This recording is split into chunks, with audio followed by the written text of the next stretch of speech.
لله رب العالمين والصلاة والسلام على أشرف الأنبياء وسيد المرسلين وعلى آله وأصحابه أجمعين. أما بعد فأعوذ بالله من الشيطان الرجيم. بسم الله الرحمن الرحيم. محمد رسول الله والذين معه أشداء على الكفار رحماء بينهم تراهم ركعا سجدا يبتغون فضلا من الله ورضوانا سيماهم في وجوههم من أثر السجود ذلك مثلهم في التوراة ومثلهم في الإنجيل. سبحان الله. صدق الله مولانا العظيم وبلغنا رسوله النبي الأمين الكريم ونحن على ذلك من الشاهدين والشاكرين والحمد لله رب العالمين. إن الله وملائكته يصلون على النبي يا أيها الذين آمنوا صلوا عليه وسلموا تسليما. اللهم صل على سيدنا ومولانا محمد وعلى آل سيدنا ومولانا محمد وبارك وسلم. حاضرین گرامی قدر، پچھلے جمعے پر ناسازی یہ تباہ کے باعث حاضری نہ ہو سکی. بہر صورت میں نے جس سلسلے کی ابتدا کی اسی سلسلے میں آگے بڑھتے ہوئے آج ایک لطیف نکتہ جو علماء حق نے اس آیے پاک کے تحت بیان کیا، جو میں نے تلاوت کرنے کا شرف حاصل کیا، اس پر اپنی معروضات پیش کروں گا اور پھر انشاءاللہ العزیز میں جملہ صحابہ کرام کے حوالے سے وہ بات عرض کرنا چاہوں گا جس میں نبی پاک کے صحابہ کی عظمت قرآن نے بیان کی ہے. سبحان اللہ، سبحان اللہ، سبحان اللہ. اور ان میں جو درجہ بندی کی ہے نا مصطفیٰ کی امت کی، سبحان اللہ. اس حوالے سے آج کوشش کروں گا کہ چند معلومات پیش کروں اور پھر اس کے بعد انشاءاللہ العزیز آج ہی یہ بھی میری کوشش ہوگی، وقت بہت مختصر ہوتا ہے، میں بات مکمل کر پاؤں گا یا نہیں، لیکن ہم جب بات کرتے ہیں نا افضلیت سیدنا صدیق اکبر کی تو کس حوالے سے کرتے ہیں؟ سبحان اللہ. اس پر میں اپنی معروضات آج پیش کرنے کی کوشش کروں گا اور اس میں بھی میں نے جو سہارا لیا ہے نا وہ نبی پاک سرکار تو عالم صلی اللہ علیہ وسلم کے اس افضل ترین غلام کی عظمت کے لیے وہ میں نے اللہ تبارک و تعالیٰ کے فرمان مقدس سے ہی لیا. سبحان اللہ، سبحان اللہ. اور یہ وہ فرمان مقدس ہے جس کو آج میں آپ کے سامنے تلاوت کروں گا انشاءاللہ العزیز، جس پر جملہ مفسرین کا اجماع ہے کہ یہ خالصتاً حضور سیدنا صدیق اکبر کے حوالے سے ہے. سبحان اللہ. انشاءاللہ العزیز زندگی نے ساتھ دیا تو پھر اس سلسلے کو آگے بڑھائیں گے اور خلیفہ ثانی جناب سیدنا فاروق اعظم رضی اللہ تعالیٰ عنہ، خلیفہ ثالث جناب حضور سیدنا عثمان ذی النورین رضی اللہ تعالیٰ عنہ اور خلیفہ چہارم حضرت حیدر کرار جناب سیدنا علی المرتضی کرم اللہ تعالی وجہ الکریم رضی اللہ تعالی عنہ کہ وہ فضائل آپ کے سامنے رکھوں گا جو قرآن میں بیان کیے گئے، اور اس کے بعد وہ فضائل جو نبی پاک کی زبان حق ترجمان سے بتائے گئے۔ پہلی بات ذرا ذہن میں رکھ لیجئے اس ساری گفتگو کو سننے کے بعد کہ یہ عقیدہ کس کا ہے؟ بریلویوں کا نہیں۔ یہ سن لیجئے، میں بڑا اس بات پہ ڈٹرمن ہوں، پکا ہوں، ہم بریلوی نہیں ہیں۔ یہ نام ہم پر اغیار نے رکھا ہے، ہمیں انہوں نے بریلوی بنا کر ہمارے قد کو چھوٹا کرنے کی سازش کی، اور ہم بدقسمتی سے ان کے اس نام کو ایک عقیدت کی وجہ سے ہم نے اس کو اپنے اوپر پکا کر لیا ہے۔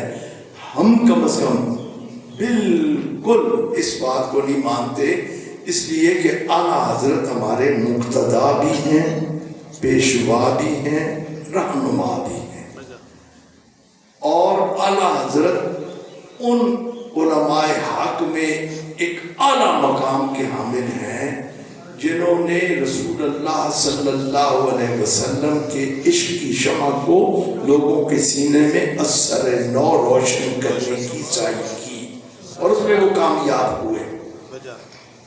عشق مصطفیٰ کے پیغام کو بر صغیر میں جس طرح اعلیٰ حضرت نے پھیلایا کوئی اور پھیلا سکتا ہی نہیں، اس لیے ہم یہ کہتے ہیں کہ وہ ہمارے مسلک کے ترجمان ہیں، وہ ہمارے مسلک کے ترجمان ہیں، ہمارے مشرب کے رہنما ہیں، پیشوا ہیں، مقتدا ہیں۔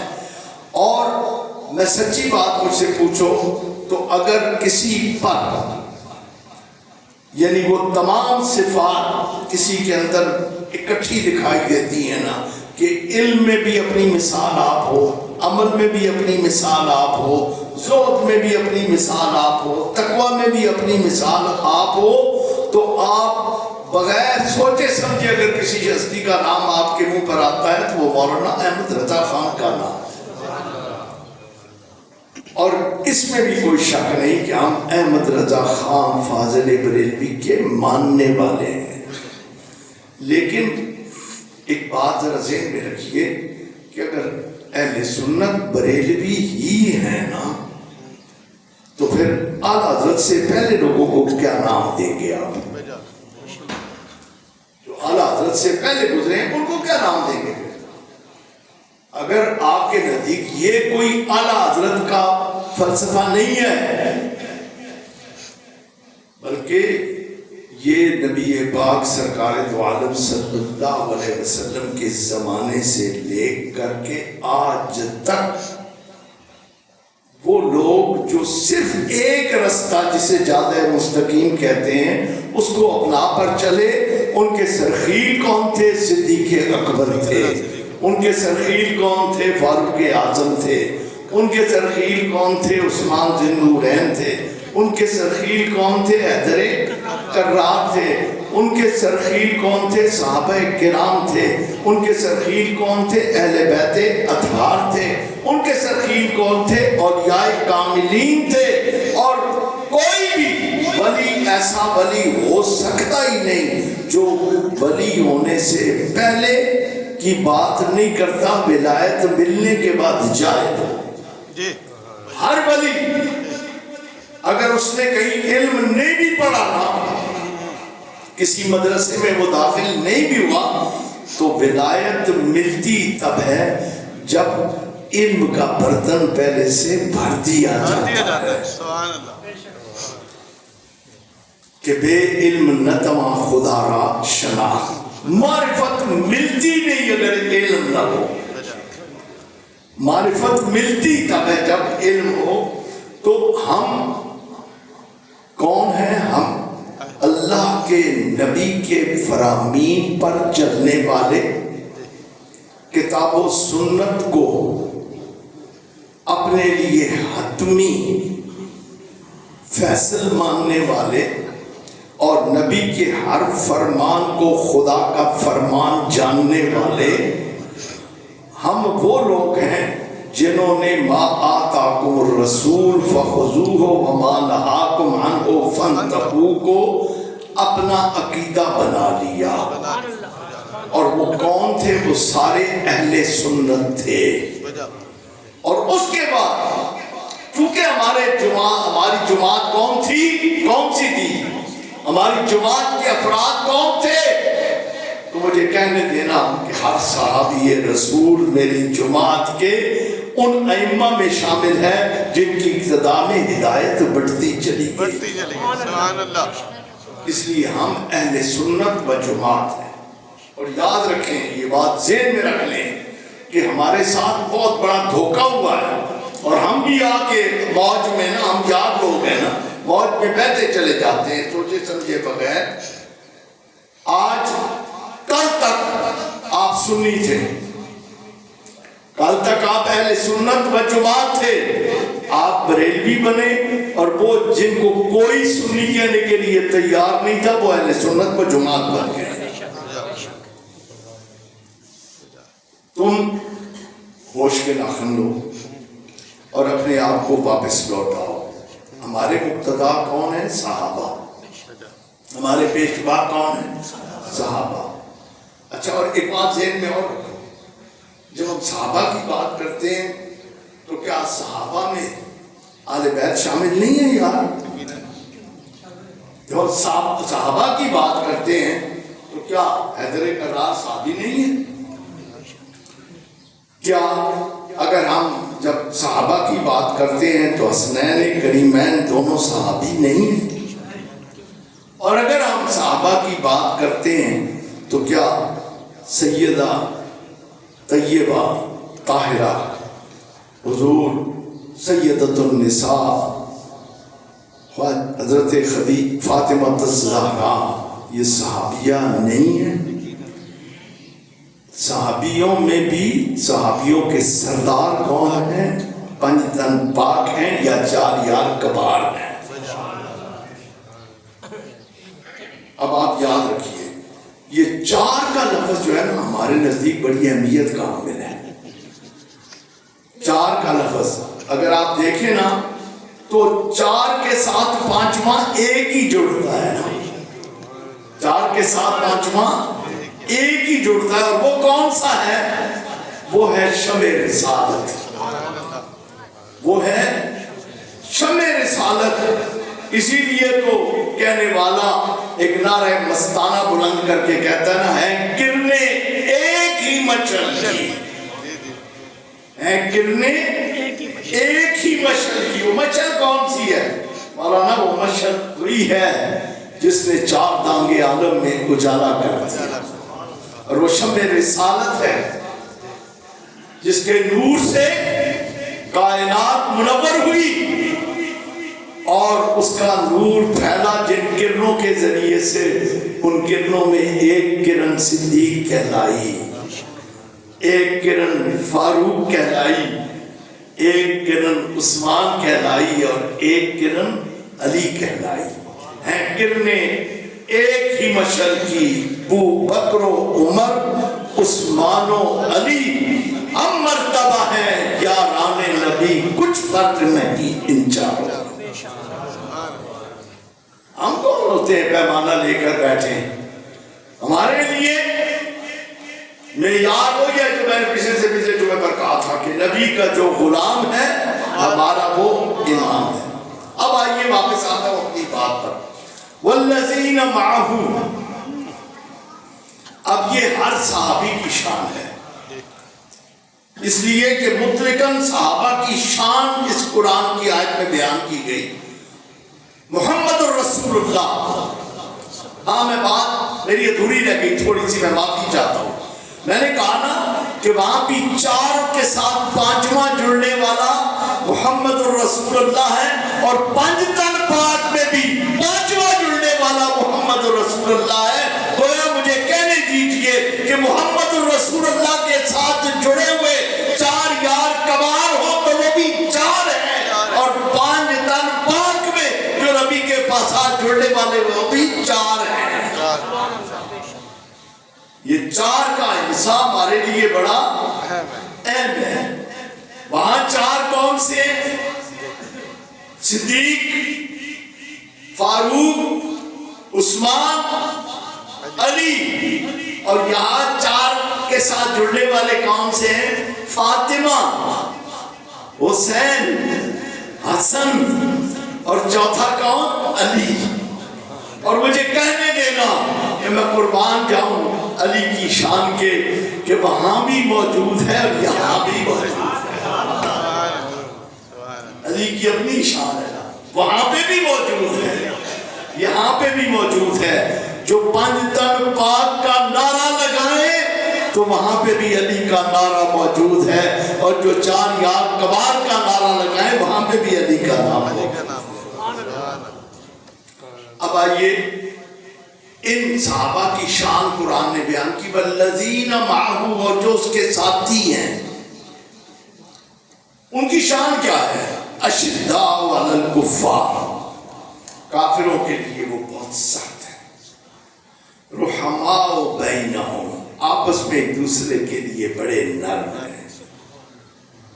اقبال نے اس آیت کے اس ٹکڑے کی تفسیر بیان کی، کہا مومن تب ہی مومن بن سکتا ہے جب اس کے اندر وہ صفات پائی جائیں جو صفات نبی کے صحابہ کی صفات ہیں، اور وہ کیا ہیں؟ وہ حلقہ یاراں تو بریشم کی طرح نرم، وہ حلقہ یاراں تو بریشم کی طرح نرم، رزم حق و باطل ہو تو فولاد ہے مومن، اشداء علی الکفار رحماء بینہم۔ اب یہ عالم ان کا کیا ہے اس دنیا میں؟ اس دنیا میں ان کا عالم کیا ہے؟ اشداء علی الکفار رحماء بینہم۔ ہم جو ان کے نام لیوا ہیں، کیا ہم بھی ایسے ہی ہیں؟ ہم تو اپنوں کے لیے فولاد ہیں اور غیروں کے لیے موم ہیں۔ ہم تو غیروں کے آگے جھکنے سے کبھی نہیں جھجکتے، غیروں کے لیے نرم ہیں، ہمارے دل کے گوشے میں غیر بستے ہیں۔ یہ دل کا گوشہ اغیار سے آباد ہے، اپنوں سے آباد نہیں۔ اور جب اپنا آ جائے تو کہا یہ رافضی ہے نکال دو اس کو، دوسرا بولا یہ خارجی ہے نکال دو اس کو۔ ہمارے ہاں اپنوں کے لیے رحم نہیں، غیروں کے لیے نرمی ہے، اپنوں کے لیے نرمی نہیں۔ پھر تو کیسا مصطفیٰ کا غلام ہے؟ مصطفیٰ کے غلام کی شان تو خدا نے یہ بیان کی ہے، اشداء علی الکفار رحماء بینہم، وہ اپنوں کے لیے نرم ہے، غیروں کے لیے سخت ہے، فولاد۔ اور دوسری شان کیا ہے؟ تراہم، جب بھی انہیں دیکھو تو تمہیں کہاں نظر آئیں گے؟ رکعاً سجداً، کبھی رکوع کرتے ہوئے دکھائی دیں گے، کہیں سجدہ ریز دکھائی دیں گے۔ اور کس لیے کہ کوئی انہیں نمازی کہے، کوئی انہیں زاہد و پارسا کہے، کوئی انہیں متقی کہے، نہ اس لیے نہیں، بلکہ وہ سجدہ ریز ہوتے ہیں۔ تو یہ چیزیں تو بہت کم ہے نا، وہ جنت کے لیے بھی نہیں، وہ دوزخ کے ڈر سے بھی نہیں، بلکہ ان کے سجدے، ان کے رکوع خالصتاً کس کے لیے ہوتے ہیں؟ تراہم رکعاً سجداً یبتغون فضلا من اللہ ورضوانا، وہ سجدہ ریز اس لیے ہوتے ہیں کہ اللہ کا فضل چاہتے ہیں اور اس کی رضا چاہتے ہیں۔ اور پھر کیا ہے؟ ان کے چہرے منور ہوتے ہیں، ان کے چہرے منور ہوتے ہیں، روشن ہوتے ہیں۔ سیماہم فی وجوہہم من اثر السجود، وہ جو سجدے رب کی بارگاہ میں کرتے ہیں نا، ان کا اثر ان کے چہروں سے دکھائی دیتا ہے۔ اب یہ وہ چیزیں ہیں جن چیزوں کو اگر آپ دیکھیں تو یہ شان ہے نبی کے صحابہ کی، یہ شان ہے میرے نبی کی صحابہ کی.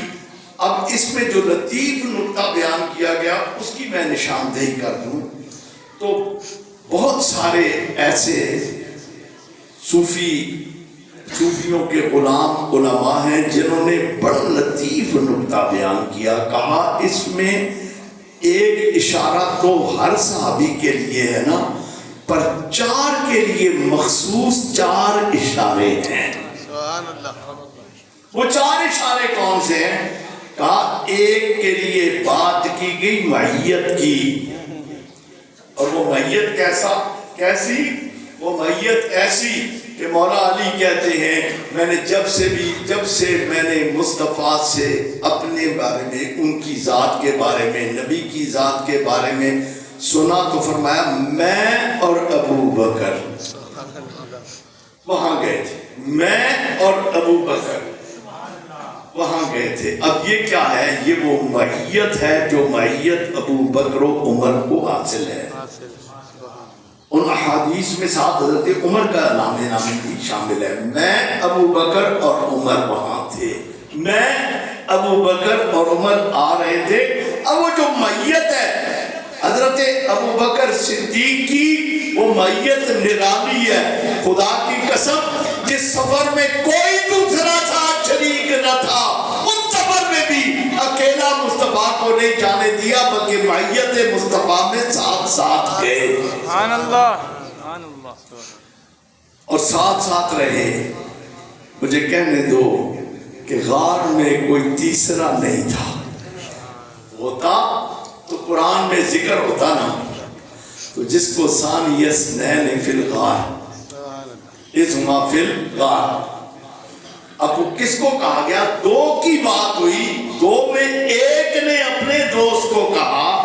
گویا معیت کے اعتبار سے یہ شرف بھی کسی اور صحابی کے حصے میں نہیں آیا جو جناب سیدنا صدیق اکبر کے حصے میں آیا، کہ اس میں بھی قطعیت کے ساتھ جس کو صحابی قرآن نے کہا ہے وہ کوئی اور نہیں ہے، وہ میرے مصطفیٰ کا غلام سیدنا صدیق اکبر ہے. سبحان اللہ. اور اس پر اجماع ہے امت کا کہ کسی اور صحابی کی صحابیت کا انکار کرو گے تو کافر نہیں ہوگے، لیکن میرے صدیق کی معیت مصطفیٰ کے ساتھ اس طرح جڑی ہوئی ہے کہ اس کا اعلان خود خدا قرآن میں کر رہا ہے. اب جس نے قرآن کی بات کا انکار کیا وہ تو شریعت کافر ٹھہرا. اس کے بعد معیت میں کمال کی بات، ایک مزے کی بات کر دوں. کوئی عالم، یہ تو میرے سامنے جو عالم بیٹھا ہوا ہے نا، یہ تو نہیں کرے گا، یہ تو میرے ذوق کا بندہ ہے. لیکن ممکن ہے کوئی عالم مجھ پر کوئی فتویٰ لگا دے، پوچھے کہ یہ روایت ضعیف ہے یا نہیں ہے. تو میں ضعیف اور کبھی کی بات نہیں کرتا، میں محبت اور عقیدے کی بات کرتا ہوں. اور وہ کیا ہے؟ کسی نے کہا کہ جناب صدیق اکبر نے جب واقعہ سنا نا کہ حضور گئے سدرۃ المنتہا تک، جبریل ساتھ تھا، آگے بڑھے تو جبریل رک گئے. پوچھا رک کیوں گئے ہو، ساتھ کیوں نہیں چلتے ہو؟ کہا جناب ایک بال برابر بھی آگے بڑھوں تو بالوں پر جل جائیں گے. صدیق نے کہا ہے وہ جبریل تھا، صدیق ہوتا تو جل کے خاکستر ہو جاتا اور مصطفیٰ کا ساتھ نہ چھوڑتا. وہ معیت جو ہمہ وقت حاصل رہی. اور پھر بڑی اگلی بات سنو، خدا کی قسم میں وہ بات کرنے لگا ہوں جس کا انکار کوئی کر نہیں سکتا کہ معیت میں اس جہان میں تو معیت رہی نا. انشاءاللہ قیامت تک جناب صدیق اکبر کو مزار پاک میں جو معیت مصطفیٰ کی حاصل ہے وہ بھی کسی اور کو حاصل ہو سکتی ہی نہیں. ہمارے بہت پیارے دوست اور جمعیت علماء پاکستان کے بہت بڑے رہنما جناب ملک اکبر ساکی صاحب بہت خوبصورت انداز میں یہ بیان کیا کرتے تھے. میرا تو وہ انداز نہیں ہے. وہ بڑی تفصیل کے ساتھ بیان کرتے ہوئے آخری جملہ کہا کرتے تھے کہ صدیق وہ ہے جو غار میں بھی ساتھ تھا اور آج مزار میں بھی ساتھ ہے. جو یار غار مصطفیٰ ہے اور جو یار مزار مصطفیٰ ہے، ساتھ ساتھ رہے۔ اچھا اب اگلی بات، والذین معہ، معیت میں شان جداگانہ بیان کی گئی پہلے کی، اور وہ پہلے کون ہے؟ خلیفہ اول جناب سیدنا صدیق اکبر، اور پھر اس کے بعد جو دوسری بات کی گئی وہ اس کی گئی جس سے کفر پر لرزہ طاری ہو جاتا تھا، اور اس سے مراد کون ہے؟ اشداء علی الکفار، کہ روم اور ایران جیسی سپر پاور جس کے قدموں کی خاک بن کر رون دی گئی، جس نے پوری کائنات کفر پر زلزلہ برپا کیا، وہ جس کے بارے میں کفروں کا سردار شیطان بھی جس سے دور بھاگتا تھا، وہ کون تھا؟ وہ اشداء علی الکفار، اور اس سے مراد کون تھا؟ جناب سیدنا فاروق اعظم رضی اللہ تعالی۔ اور پھر اگلی بات، تیسرا ذکر کس کا ہوا؟ کہا تیسرا اس کا ہوا جو رحماء بینہم کی اپنی ہی مثال آپ تھا، اور اس کی مثال اگر آپ غور کریں نا تو بہت سارے نے مشورہ دیا کہ ان لوگوں کے خلاف کارروائی کرتے ہیں۔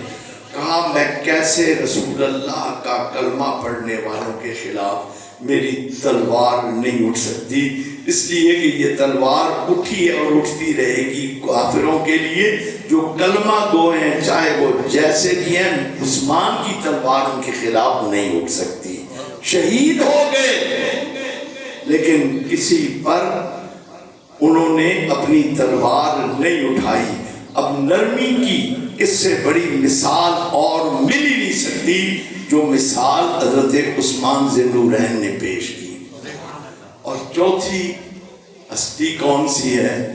چوتھی ہستی وہ ہے جس کے بارے میں کہا تراہم رکعا سجدا یبتغون فضلا من اللہ ورضوانا۔